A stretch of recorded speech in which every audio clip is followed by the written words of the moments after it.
দেশে সৃষ্ট মেঘমালার কারণে ঢাকা, ময়মনসিংহ, চট্টগ্রাম ও সিলেট বিভাগের বেশ কিছু জায়গায় ভারী থেকে অতি ভারী বৃষ্টি অব্যাহত থাকার পূর্বাভাস দিয়েছে আবহাওয়া অফিস। এছাড়া কয়েকটি স্থানে বজ্রসহ বৃষ্টির সম্ভাবনা রয়েছে। তবে দিন ও রাতের তাপমাত্রা সামান্য বাড়তে পারে উল্লেখ করে আগামী বৃহস্পতিবার থেকে বৃষ্টি কমে আসার পূর্বাভাস দিয়েছে আবহাওয়া অফিস।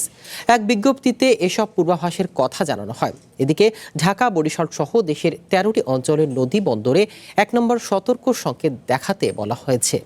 উত্তর বা উত্তর পশ্চিম দিক থেকে ঘন্টায় সর্বোচ্চ ৬০ কিলোমিটার বেগে বজ্রবৃষ্টি সহ ঝড়ো হাওয়া বয়ে যেতে পারে। হাওড়া অঞ্চল সহ ঢাকা, সিলেট, ময়মনসিংহ, বরিশাল সহ অন্তত ৮টি বিভাগে ঘন্টায় সর্বোচ্চ ৮০ কিলোমিটার বেগে কালবৈশাখী ঝড়ের পূর্বাভাস দেওয়া হয়েছে। তবে ঢাকা, কক্সবাজার, মংলা ও পায়রা সমুদ্র বন্দরে সতর্ক সংকেত নামিয়ে ফেলতে বলা হয়েছে।